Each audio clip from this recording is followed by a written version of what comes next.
Assalamualaikum, hi and good morning to everyone. My name is Nur Amirah and I will be presenting about the economic activities in Western Africa. First is the agriculture sector. Nigeria, Ghana and Cote d'Ivoire are world leaders in palm oil, cocoa, rubber, tropical fruits, rice and coffee. Benin and Togo also produce the same but in smaller amounts. Grain production depends on rain and a lack of pests in the drier countries such as Burkina Faso, Mali, Niger and Senegal. In 2004, output slightly declined despite good rains toward the south because of locust swarms and drought in the north. The dry zone in the Gambia and Nigeria exports peanuts. In Mali, they export both peanuts and cotton. The interior countries have few commercial farm products apart from their livestock, which provided meat for the coastal countries until the major droughts of the 1970s decimated the herds. In 1980, Côte d'Ivoire diversified its established products such as cocoa and palm oil into bananas, pineapples, cotton, and rubber. In the 1990s, the government privatized the largest rubber plantations. Growers also benefited from the CFA devaluation, with exported crops earning up to twice the previous price. In 1926, Liberia's civil strife disrupted its output and trade in rubber produced on plantations established by the Firestone Rubber Company. Until the 1990s, Ghana's agriculture grew slowly. The crop marketing boards established in colonial times set quotas and took a percentage of income for administration. But for Nigerian farmers, they enjoyed greater income after the government abolished its crop boards and their charges.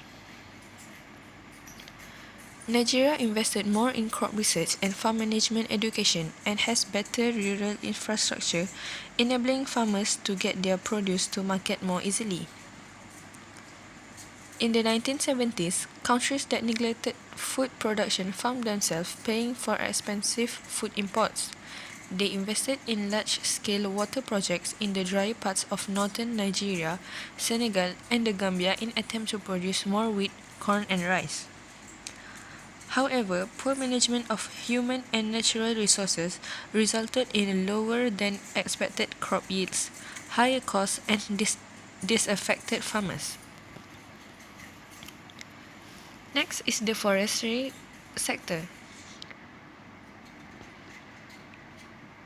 The former coastal forests were largely cut and replaced by tree crop plantations. In Nigeria, it attempts to maintain the remnant of woodland in national forests.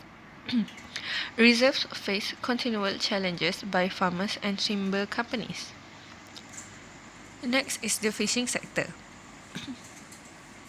Fishing is important in the northern coastal countries, which are close to the Cold Canaries Current. However, there is increasing competition from the Spanish trawlers. Western African countries negotiated fishing license with the European Union, and the revenue makes up 1/3 to 1/2 of their foreign exchange earnings. European Union boats of the Japanese, Russians, and Chinese take more than their allocations, depleting the stocks. Lake and river fish are important foods in the interior countries such as Niger and Mali. Moving on to mining sector, the main mineral developments are oil and natural gas fields of southern Nigeria and smaller quantities in Ghana and Cote d'Ivoire. 1956 was when the oil was discovered in Nigeria.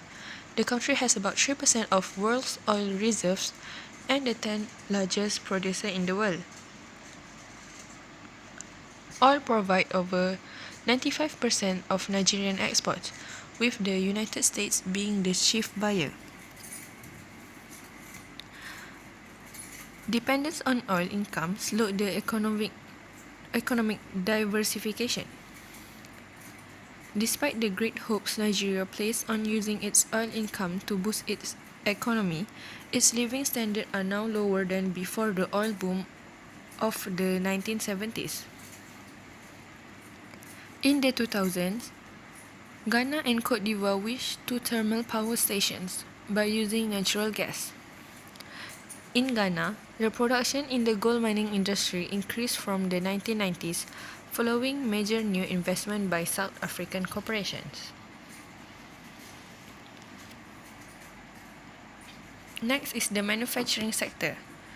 Manufacturing sector only produces 3 to 20% of Western African countries' GDP. Import activities such as substitution factories for food and drink products, construction materials, and other low price or high bulk goods supplied to the local markets. Sometimes, export crops and minerals are processed locally in oil refining, textile, fertilizer, aluminium, rubber, or fish meal factories. Nigeria and Cote d'Ivoire have car assembly factories. Cote d'Ivoire are now manufactures the highly colored printed clothes used in women's dress across Western Africa. Lastly is the services sector.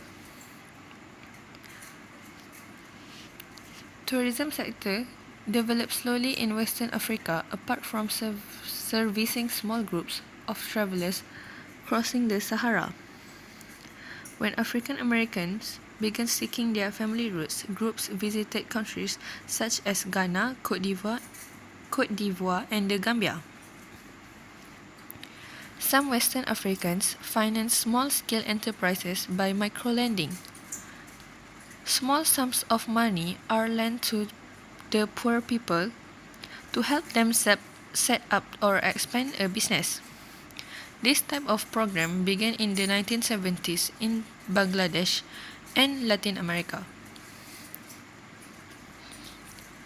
Microlending funds mainly businesses run by women who are likely to use the additional income to feed and clothe their children.